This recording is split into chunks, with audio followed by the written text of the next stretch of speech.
I'm delighted to be joined today by Josh Brahm. Josh is president of the Equal Rights Institute. He works and focuses on a discussion about pro-life issues. He's spoken on those issues in 6 countries in at least 25 American states. He's been interviewed by multiple media outlets, including the Washington Post, NPR, Focus on the Family, and he hosts the Equipped for Life podcast. And I want to explain why I invited Josh onto my modest YouTube channel for a conversation. On his Equal Rights Institute website, we read, Josh's primary passion is helping pro-life people to be more persuasive when they communicate with pro-choice people. That means ditching faulty rhetoric and tactics and embracing arguments that hold up under philosophical scrutiny. Well, that's a road right into my own heart. So, Josh, it's great having you join us today. Um, I want to begin by just jumping right in. So, Yeah. this is so important. I mean, our culture increasingly, as you know, as I think everybody knows, we are becoming more and more polarized. There's multiple reasons for that, including the generally deleterious impact of social media echo chambers, among other things, Yep. binary thinking, etc. And if there's any area where this is manifested, it is certainly in this topic. Yeah. So, why don't we begin? I want to just throw it right open. What do you see in terms of the problem with the conversation?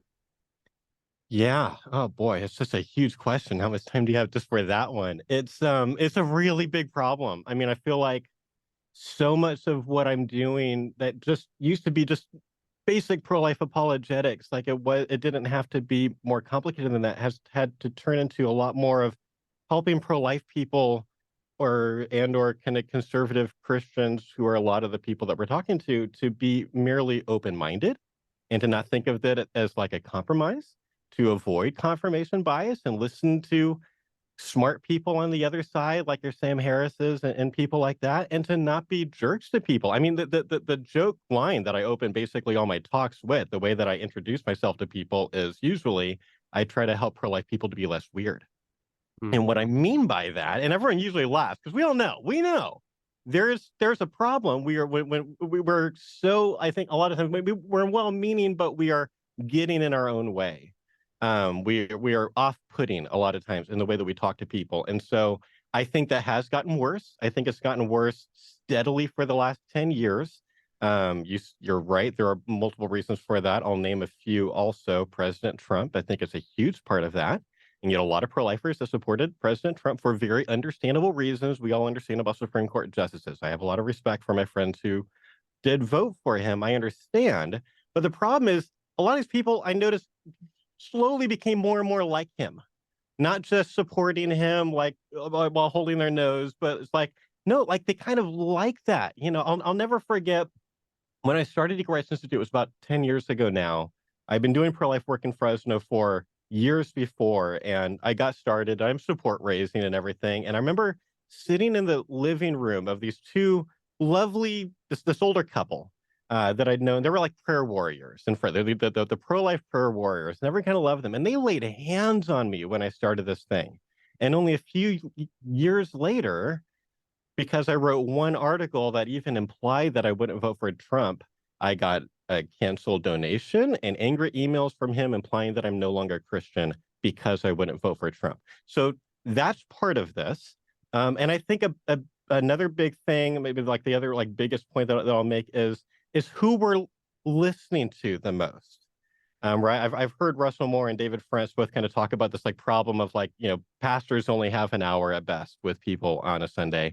But who are they listening to? They're listening to Tucker Carlson or Sean Hannity or Matt Walsh or people like that are very popular. But sometimes the reason they're popular is because of the way they make us feel. We like to feel like we're smarter and better than everyone. And so we spend hours and hours and hours listening to people like Ben Shapiro, who are right about some things, I think, but they make us feel like, yeah, they're the bad ones. They're the others. They're dumb at best if they're not like evil and trying to ruin the country or something like that. I've gotten to the point that I'm basically telling all of my audiences, you should not spend time listening to people who make you feel that way, who make you feel like the other side is dumber or the enemy or evil or something like that. Like we need to be a lot more careful about what we're taking in, because as we're doing that, it is affecting our souls. It affects the way that we talk about them. It certainly affects the way that we talk about them behind their back, which isn't always even behind their back, because sometimes they are watching. But I think it's doing massive harm to people. Uh, how does the Equal Rights Institute survive in a polarized world? Because I've just heard you. I don't hear you saying Matt Walsh, Ben Shapiro, Sean Hannity. I don't hear you writing them off. I do hear you issuing some serious caveats. But the second you issue even a caveat, you've already alienated what would traditionally be a substantial donor base and support for a ministry or an outreach or an institution like Equal Rights Institute. So how does the organization survive?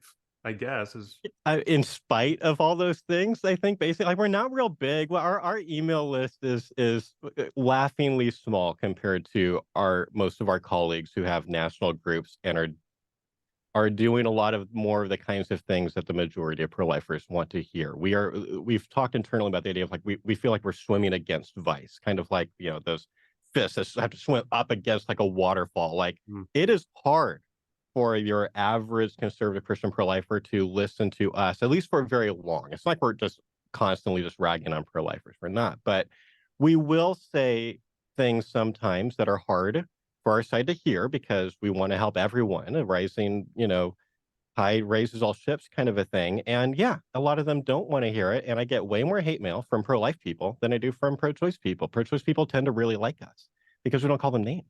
We call them the mm. labels that they like. We take them really seriously. Like we're trying to tease other people to take them seriously. It's pro-lifers that get so mad as soon as I say we should be open-minded of all things, or that maybe there are some of our arguments that are actually bad, like fallaciously bad, if not obnoxious. And so I think it's probably God is probably the reason that we've survived this long. But there are a lot of things that we haven't said out loud yet. Also, like it is literally the most common kind of internal question that our staff has had to raise for the last 10 years is what do we want to say out loud, and what pragmatically are we going to choose to say out loud right now, and what are we not going to, at least maybe until later when we have more funding and are less dependent on all of our donors. And most of our donors are pretty small kind of, you know, monthly donor types, and thankfully most of them are pretty into it, but there's a whole lot of other people that aren't. And so one of the reasons I love watching your videos, and I've got so many questions for you when I get to interview you back at some point, is about that decision making process that you have clearly had to go through. You name names in ways that have been so helpful to me, and not to mention all of your other people. And there's reasons why I kind of want to do the same thing. And we have our audience sometimes asking us, naming some of the same names that you've named.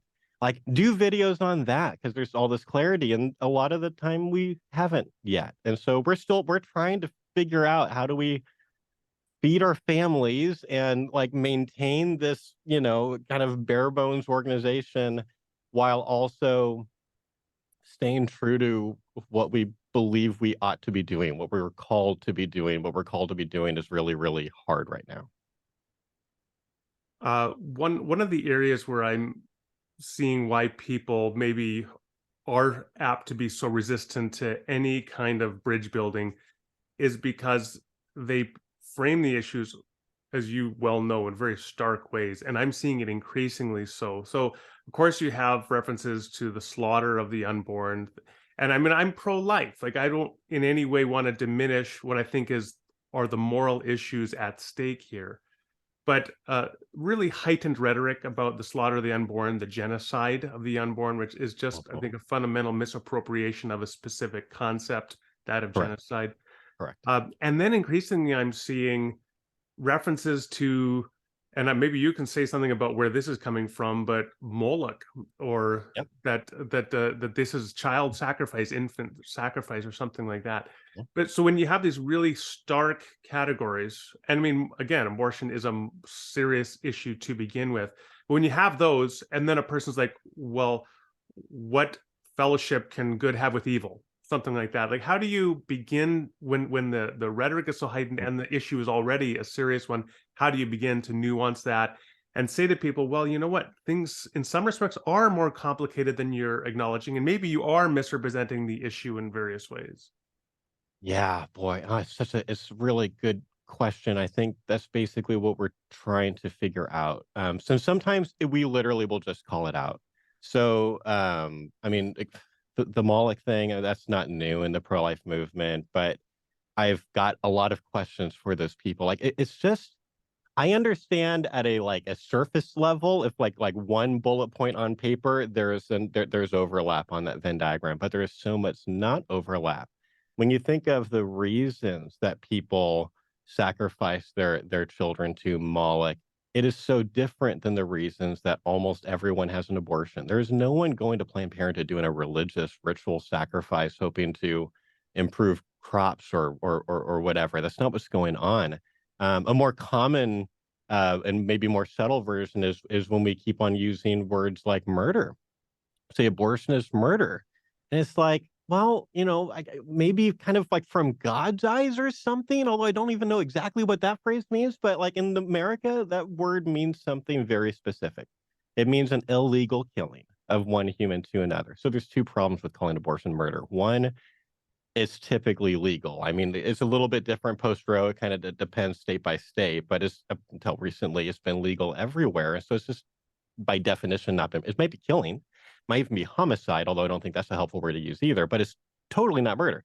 But more importantly, when you think about what are the reasons that people commit murders, they just don't overlap with the reason that women are having abortions. And this is something really helpful that a very well-educated, smart, pro-choice family member of mine one point made to us, because there's a common thing that pro-life people do. We're trying to bring clarity to the debate. A lot of pro-choice people are begging the question, not knowingly sometimes, when they're asking a lot of questions about, like, well, what about, should you be able to have an abortion if she's having a hard time finishing college or something like that? And there's this kind of question like, do they think of the unborn the way that we do? Maybe we should talk about that, and we'll compare it to killing a toddler.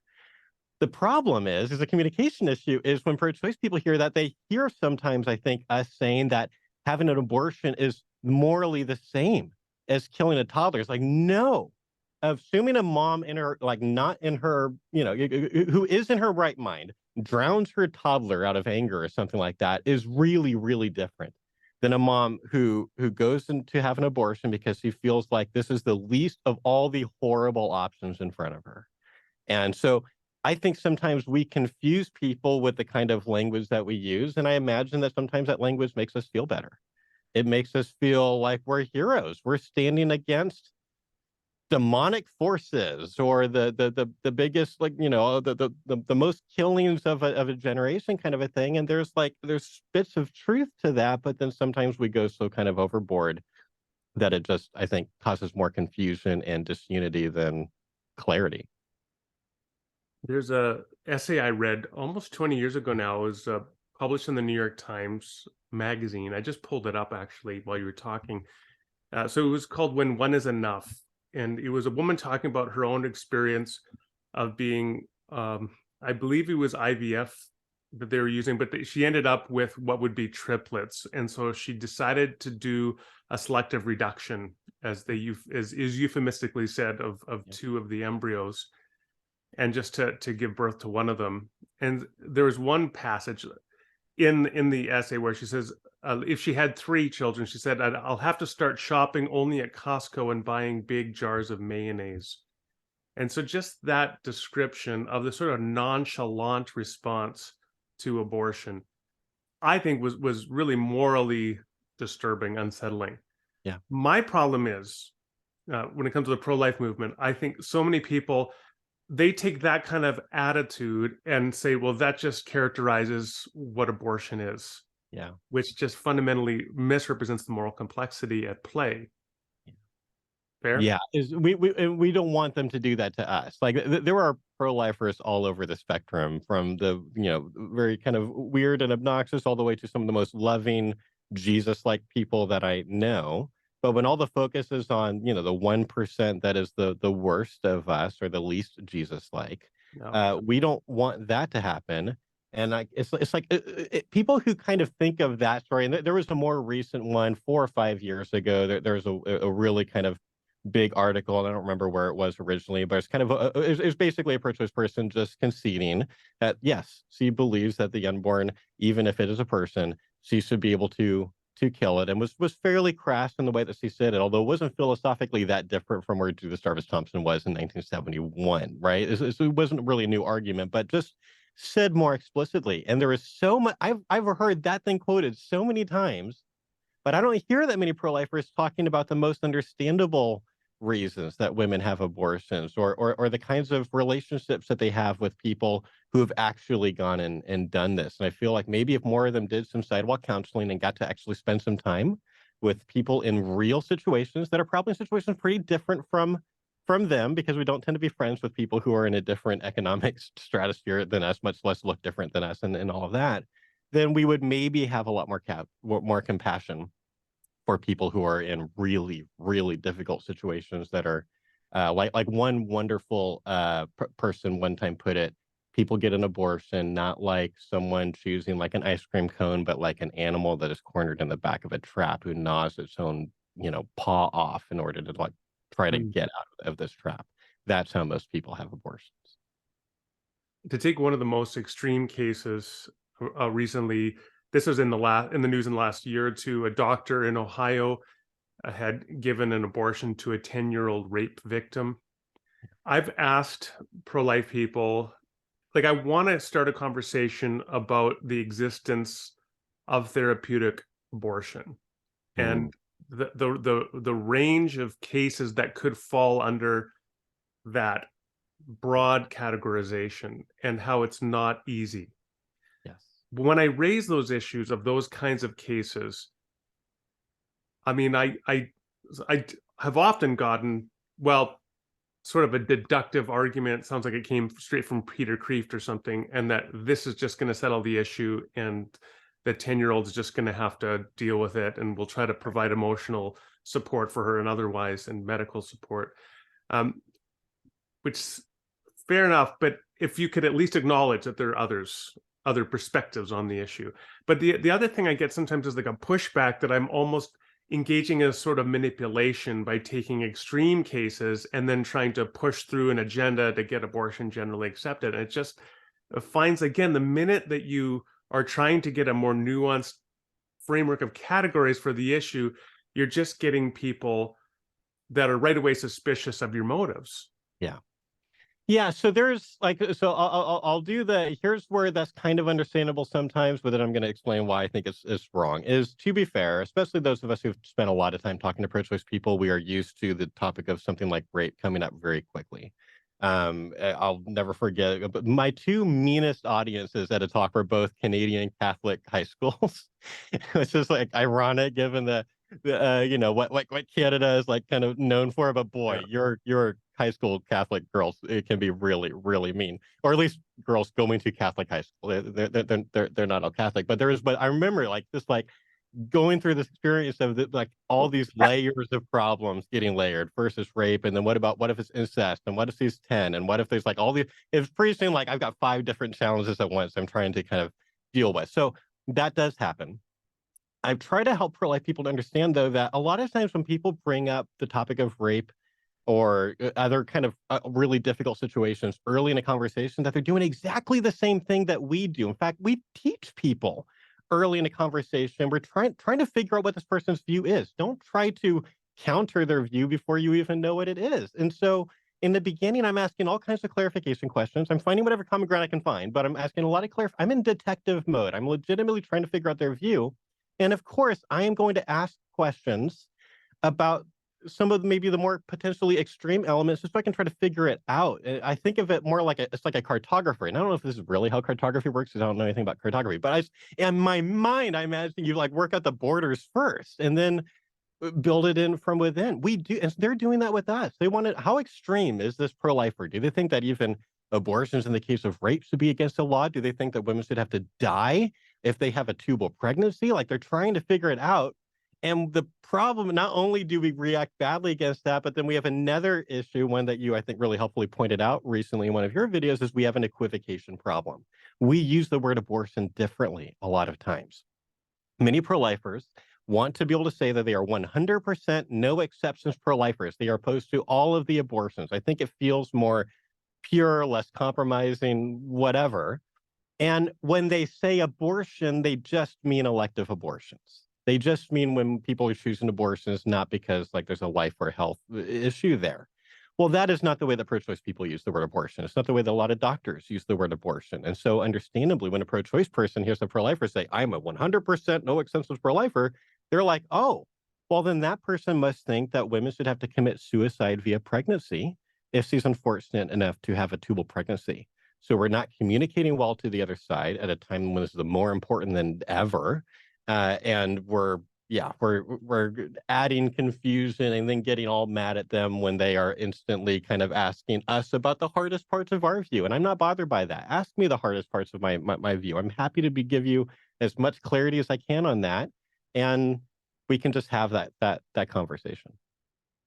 Excellent. Yeah, I agree with that. I mean, I would, in some respects, like to substitute the word abortion for let's talk about medical procedures that result in the death of a developing fetus or something like that.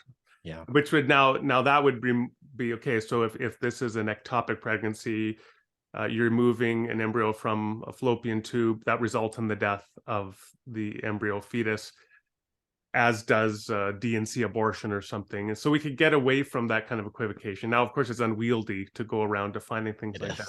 Well, But we I could just agree. say elective. We could just say elective abortion every time, and that I think even that would add a lot of clarity Yes. where Yeah. it's lacking, and it also would maybe help us to avoid like somehow missing the fact that we're begging our own question when we say that we're opposed to, that you've got pro-lifers say you never ever need an abortion to save a woman's life. And what they mean by that is elective abortion. Well, that's just like, that's not even a real statement anymore. The sky is blue also. Like, yes, Mhm. you never need to do an elective abortion in a non-elective situation. Yeah, absolutely. But it sounds, until you dig into it, like a really powerful, important statement for everyone to know. It's like, no, there are legitimate times when we have to go in. It's really tragic and horrible. I was in an ER waiting room with a very, very pro-life friend of mine whose wife was having surgery for her fourth or fifth ectopic pregnancy. They were devastated. Mm. They're as pro-life as it gets. Like, we've also got to add a lot of sensitivity in the way that we talk about this stuff too.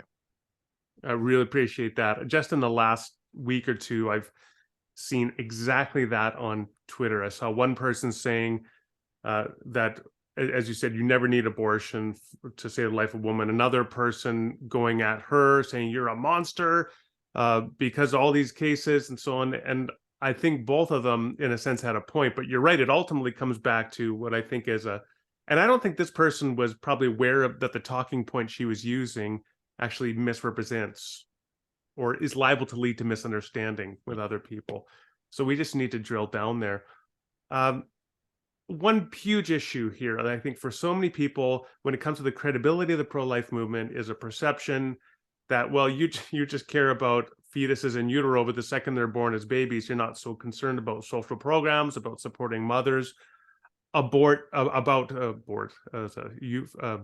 Freudian slip there. I don't know, but at the child separation policy at the border, dehumanizing and objectifying refugees, um, access to assault weapons for civilians that end up killing kids at school, all of these issues, child lunch programs, right? All these issues that are about the valuation of human life, child life. You don't seem to be as concerned there. So say something about embedding concern for the fetus in utero with a broader ethic of life. Yeah, this is a really layered one because of a lot of internal sort of pro-life politics things that have been going on for well over a decade now. To the point that like I'm like some of the more even so some of the important points I will not even think of in what I'm going to say now, but I'll try to cover some of the most important things. So you've got pro-lifers who have sort of been given permission, understandably or not, to be single issue voters. So I don't have to think about any other political issues, at least as when it comes to how I'm going to vote, because abortion seems clearly so much worse than everything else. It's kind of like a lot of times people will say, like, who cares 150 years ago what, a given governor or whatever believed in all of these other things, if he was still pro-slavery, like it is like it's sort of like it doesn't matter all the other stuff at that point. Like this just becomes like the only issue that matters. And so you have a lot of pro-life people that I think legitimately just haven't spent that much time thinking about some of these other things because they don't need to. Whereas like I remember like, there's these different websites that are like, plug in all of your beliefs about social issues and we'll try to help you understand which political candidates more closely align with you. And they'll all be on like a spectrum of how confident you are about something. And most of them I'm like, not confident because I haven't earned the confidence. I haven't heard enough from the smartest people on both sides to have a strong opinion about that many beliefs. But I'm trying because I think that will be helpful for me. It'll make me more well-rounded, and yet a lot of pro-lifers don't do that. But you also have a thing that's going on that is kind of understandable, where there have been some people, some pro-choice, and then like a certain kind of faction of the pro-life movement that we're kind of all about, look, don't just be pro-life when it comes to abortion, be pro-life when it comes to all things. Sometimes you hear like the phrase whole life around here. Consistent life ethic is maybe the most common idea. Some people take the idea of the seamless garment as to mean that all issues are equal, which I don't think is what the original cardinal who talked about that necessarily meant. But so then you've got the conservatives are kind of like just sort of trying to like, no, I want the word pro-life to just be about abortion and not about all of these things. Because to be fair, there are some people who are not acting in good faith, who will say things like, well, I'm more pro-life than you. I'm for all of the abortions, but because I've got better views on immigration and climate change and all these different and other things, I am more pro-life than you because you can only check one pro-life box and I can check like 5. So that can get tricky. At the same time, I think it would behoove us to really be looking at some of those other things and be trying to figure like, how should I actually think about animal cruelty? How should I think about immigration and what we do at the border? They will help. It's so helpful just for me when I'm talking to pro-choice people. The most effective thing I do on a campus talking to a pro-choice person is intentionally bringing in other beliefs that I have that they will probably align with politically. Because I've got some views that are conservative and some views that are pretty left and somewhere in the middle. So like no one likes me. I'm not really on anyone's team, right?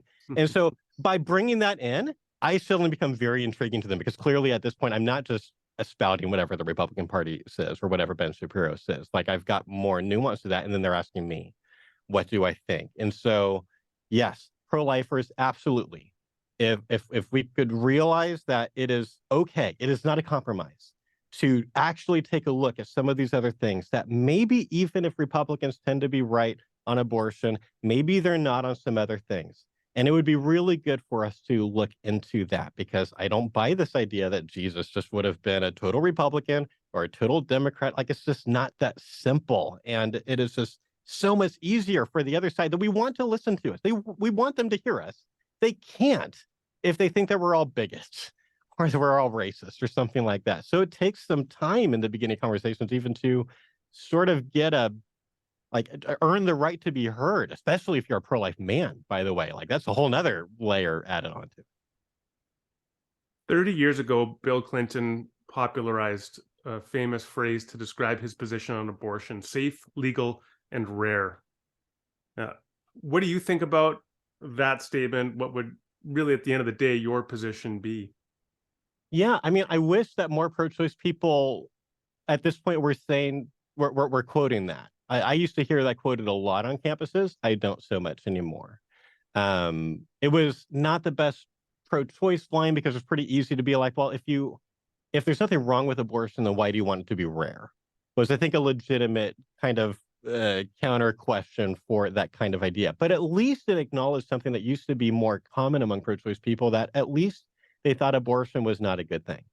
There is so much common ground there. Like they thought that abortion happened less often. They thought that abortion hurts women a lot of times, at least emotionally or psychologically. Like it was just easier to kind of find that common ground. And right now, what common like now we're paying attention to AOC and Marjorie Taylor Greene, just like and like their thing. It's not that like the John McCain style. I'm gonna reach across the aisle and try to find some common ground and some kind of a political compromise, and let's try to, move this thing forward. And so I wish that there were more pro-choice people saying things like that, just like I wish that there were more pro-life people saying things that were less sometimes extreme or lacking nuance, because it was so much easier to talk to people back then. And now we haven't been this disunified, I think, in at least 30 years. And it's so hard but people can't talk to their neighbors about freaking masks without Mhm. losing friends. Like, what is Yeah. happening? How can we talk about things like abortion and transgenderism, all these really, really emotionally complicated issues? We can't even talk about masks and vaccines. Mhm. You mentioned AOC and MTG. If same night they both invite you to a dinner party, which one do you go to? Oh, I would much rather spend time with AOC. That's not even hard. Um, and the reason for that is, and it's hard for me because I don't know any of these people, and I'm not that into the political side of things. Like, I don't know whether the West Wing or House of Cards is more realistic to what actually goes on. I hope it's more like West Wing. It's a much nicer, more optimistic kind of view. It seems like it's somewhere in the middle. And I've heard, a friend of a friend of a friend say that people like those people will get on these shows and be at each other's throats for 10 minutes and then get behind the scenes, and they're just like hanging out. And it's almost like they all know it's like this sort of performance that they're putting on, which, if that's true, I don't know that it's true, but if that's true, that's so terrible. That is so inauthentic and so just like not helping anything. But AOC, having spent time listening to both of those people, comes across to me as a lot more authentic. I think she really believes some of the things that she says. Is she kind of a bomb thrower sometimes? Yeah. Those are the people that get like people pay attention to. So no one's paying attention to me. All the people that aren't throwing bombs. It's kind of hard to get any attention. And so I don't agree with everything that AOC stands for, but I'd be really interested in hearing her thoughts, and the fact that her story is just more interesting. She used to be a bartender. Mm. I'm interested in anyone who comes from a total non-political background and goes into politics, maybe at least trying to be Mr. Smith Goes to Washington. I think Donald Trump was like the classic example of that going wrong. But there are a lot of other people who it seems like the ones who are trying to do this the best and aren't trying to play games are the ones that are kind of newer to this, maybe younger, or maybe just not as influenced by all of that stuff. And I would just much rather hang out with any anyone from the left, with very few exceptions, than an obnoxious, closed-minded person on the right. I've got too much time already logged doing that, and I would find people like AOC just a lot more interesting. If nothing else, I might change some of my views as a result, because maybe I've got some wrong views that she could help me figure out. I think Martin Marty said that the new distinction, this is probably 30 years ago he said this, but he said something to the effect that the new distinction going forward is not between left and right, between kind and unkind. And Ooh. I would just say that when I look at MTG, I just see someone who's unkind. Yeah. And I agree that AOC can be a bomb thrower. She can be incendiary at times, but I also think she does reason and argue in good faith, even though Yes. I don't certainly always agree with her. Right. Uh, hey, you mentioned Supreme Court justices earlier, and I think some decades ago, the pro-life movement, at least large segments of it, made a strategic focus upon a top-down approach through the courts rather than bottom-up through winning hearts and minds Yes. in the general population. Would you have any thoughts on that? Yeah, at least a lot of pro-life groups. It's kind of tricky because, like, the apologetics type groups have always been kind of focused on the culture thing, and there are other groups that are just so focused on laws and politics. And I think so. The charitable thing I would say about that is uh, the Supreme Court moved first. One of I think the most helpful things that David French was saying right around Dobbs, the case that overturned Roe, was, or even when the oral arguments for Dobbs happened the year prior, it was like, look, everyone is saying that if Roe gets overturned, there's going to be this huge act of judicial activism. And generally speaking, at least people who think about politics the way that I do don't want big, massive things of judicial activism. It's not like the way that the founders intended, I don't think. But I think it is fair to say that in the case of abortion, the case of Roe v. Wade and Doe v. Bolton, they did the judicial activism first.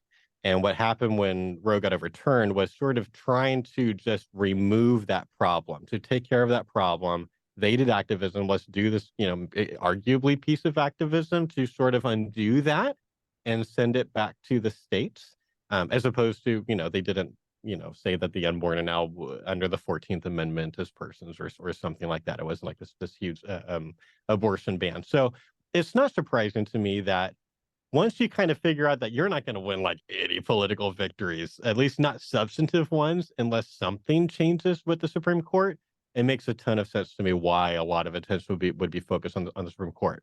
I don't like always the way that it was done. I don't like the games. I don't like the fact that forever the overturning of Roe versus Wade is going to be connected to Donald Trump of all people, and it's also going to be connected to what sure seemed to a lot of people like Republicans playing games or even cheating when it came to, are we going to let President Obama appoint this person since it's like what 9-10 months away from things getting turned over or not? And it's like, no, he shouldn't be the one. But then obviously towards the end of Trump had what, like 4 or 5 weeks left. And the Supreme Court is like, no. At this point, no, he's supposed to pick the next one. I being on Reddit like every day, watching the way that like young pro-choice people talk, they bring that stuff up all the time. That's why they think that the Supreme Court is so not irrelevant. Like it's almost like it's like a farce. It's like to the point like maybe we need to add more seats at this point just to undo like how unfair like the cheating was. And there's been some of that both ways. And so it's kind of then becomes kind of hard like, hey, well, I wish both sides played fair or the same way or were consistent with some kind of an actual principle and not just in like an ad hoc what is best for my party this week, as opposed to when the shoe was on the other foot. It's going to be a really big problem for us. There were a lot of, I remember being at the March for Life several years. Boy, I'm going to make a lot of people mad on this interview, Randall. I was at the March for Life, and the time that Trump spoke, he was on video, but he was speaking, and there were people were like, finally, there's a president here at the March for Life with us. I've been here every year, and we've never had that, and I'm having a very different reaction. It's like, I'm thinking, God bless the czar, but keep him far away from us. Like, please, like, hey, I'll thank you for the justices, Trump, but like, please get away from my march. Get away. Don't. I don't want people connecting a movement who, to be fair, have spent tens of millions of dollars every year just trying to help women to show that we don't have fetus tunnel vision, that we do help women at pregnancy centers after the birth of the child. And there's a lot of good things going on there. And yet then suddenly here's this guy here that almost everyone is cheering, who has cheated on every wife he's ever had. Everyone kind of assumes he's got multiple abortions in his past and like all these other things, the way that he talks to people and all that stuff. And it's just like, well, we just gonna have to go with him because of the Supreme Court justice thing. It's gonna be really hard to get to where we're all having good conversations again. Yeah, and of course he also went to the Boy Scouts and criticized Democrats at a Boy Scout jamboree. I mean, and that's a relatively minor offense in his catalog. But yeah, the way that Kavanaugh was pushed through, they could have done, and the FBI could have done a proper investigation into the allegations against him. They didn't. That I think is going to forever taint his legacy, and I don't think it's to his benefit to have had that process. And like you alluded to Amy Coney Barrett, I think it was, right, who was pushed through just weeks before an election. All right, so I do want to conclude by giving you a really unreasonable request. There's a lot of arguments, as we know, going around on both sides, but could you synopsize for us an argument or a way of thinking or discussing the issue from a pro-life perspective that you wish you heard more, that you think this is a really strong launching point for a meaningful discussion, and also in the spirit of steel manning the opponent, one from the other side that would challenge a pro-life thinking? Oh, that's a great question.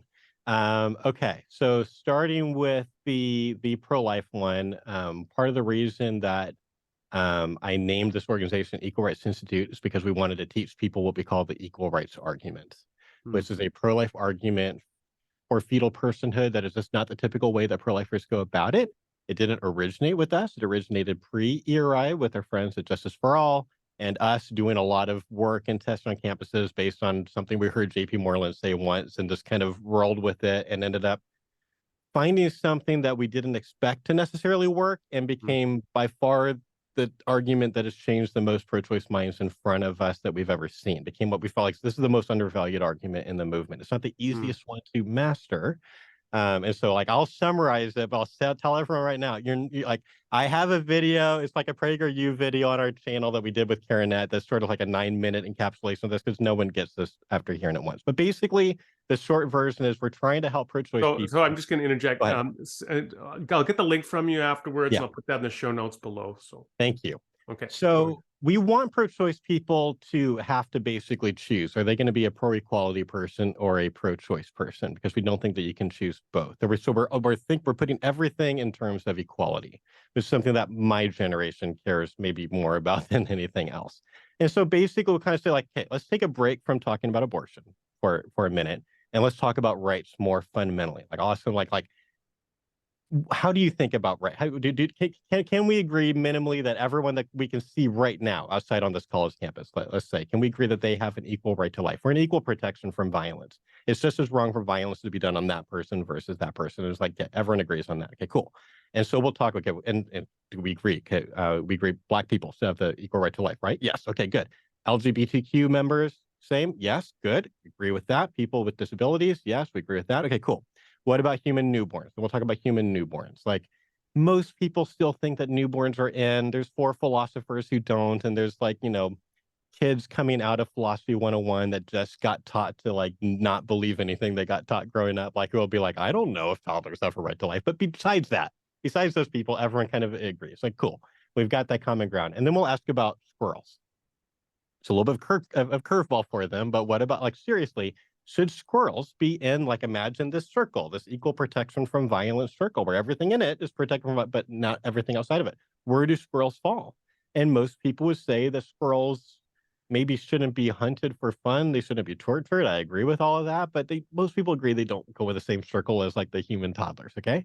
Okay. So we've got that common ground, and it raises the question: what is it that gets you into that circle? What is it that is a very important thing, right? So what gets you into this thing? And we will and we won't even try to give them our answer. I'm happy to hear their answers. And there's many different pro-choice responses to that. I will quickly walk through 2 of them just to show kind of how we're handling it. We'll hear the word sentience thrown around a lot. When pro-choice people say sentience, usually they mean like the most minimal version of consciousness. It's like you are barely aware of like the environment around you. You're not thinking about yourself as a self. You're maybe not recognizing like mom's voice or something, but you are barely aware of the world around you. So they'll say like, as sentience, maybe at that point you're a person. Okay, well then they have a squirrel problem because squirrels are very, very sentient things. Like they store nuts over like 6 square acre areas, right? Like that's a sentient squirrel. So that seems like a problem. Well, then sometimes maybe to get out of that, they'll try to find their way to something more advanced, like self-awareness. Okay, well, what do you mean by self-awareness? So usually, let's just say they mean something kind of like a simplified version of Peter Singer's view, that you've got to understand cognitively that you are a unique entity that will exist over a period of time. Like you can work through that rationally. And that makes a lot of sense. There's a reason why sci-fi stories about like, is this robot a person, or is this alien a person, is thinking about things like self-awareness. I value my self-awareness. But if self-awareness is what gets you in, then there's a newborn problem. Newborns can't do that. Minimally until 6 months, depends on how you define self-awareness. But really, the stuff the philosophers really talk about, more like 18 months old. And so then they have a newborn problem. And at some point, they might just be like, well, what do you think it is? I'm glad you asked. I think the thing that makes the most sense of the things that we've already agreed on, that human adults and human newborns get an equal protection from violence, but squirrels don't, is that something like human nature is the answer to that question. And if it is, then that makes a lot more sense of the world around me. That makes a lot of sense about the intuitions that we've talked about. And if the unborn have that thing, which I think they do, then they should get an equal protection from violence, regardless of what our like emotional instincts are. Like what we're trying to not do here is ad hoc reasoning or reasoning backwards. I'm not trying to like here's where I want to end up because it'll be the best for me or the way that I was brought up. Like, no, we're trying to follow truth where it leads. My axiomatic principle here, my metaphysical basement is that you and I are in the equal protection from violence circle. Like, that's not a big leap. And I'm reasoning from there, as opposed to making a religious argument. This is not one. I'm not making an emotional argument either because I'm not pro-life for emotional reasons. I don't get the warm fuzzies when I look at a picture of a zygote. It does not. My heart goes out to the woman. So the reason I'm pro-life is because it's the most rational conclusion I can come to. And I think if you're going to be pro-equality, you have to be pro-life. Now, one very quick asterisk to that. I said something confusing. I said something like human nature, and I said it exactly that way on purpose because I don't actually think that human DNA is what gets you in. Many pro-lifers do, and they would say this because of Imago Dei. God made us in his image, and that seems to be connected with DNA. And so if you have human DNA, then you're in. That's not exactly my view. We're referencing something that is more philosophically difficult than we're able to get into with most pro-choice people, even that we talk to. If I'm talking to a philosophy professor, I will go straight to a very precise definition, discuss some big words and some subtle distinctions that just a lot of people aren't able to swim in those waters. And so we've sort of landed this weird place of giving a intentionally vague answer seems to be the most loving thing that we can do for a lot of the people that we talk to, because it's staying kind of they basically understand kind of what that means, or at least really close. So that would be kind of the pro-life argument that I would love pro-life people to use a lot more often. Boy, there are so many really challenging pro-choice arguments, but right now, I think like the most thing relevant right now would be life of the mother kinds of situations. Pro-lifers only want to talk about tubal pregnancies. Well, tubal pregnancies are pretty easy to deal with. Like, the Catholic Church is on this is on the same page. Like, the philosophical nerdy debate is what kind of procedure can you do in a tubal pregnancy? Like, are we doing a double effect reasoning thing and you can only remove the fallopian tube or a section of it in a self-injectomy because then you don't touch the embryo? Or are other things like self-injostomies or methotrexate, are they okay because maybe this is a difference without a distinction in this case? Okay, well, there are other situations too. And pro-lifers, this is one of the areas where we were just not ready for Roe to be overturned. And right now, behind the scenes, something for the last several months, my team have been working with 4 philosophers and another really cool pro-life group, trying to learn more about the really, really rare situations that pro-lifers don't typically even think is a thing, even exists, but they do. And how should we handle them? And how should that affect the way, like, we want laws to be written clearly?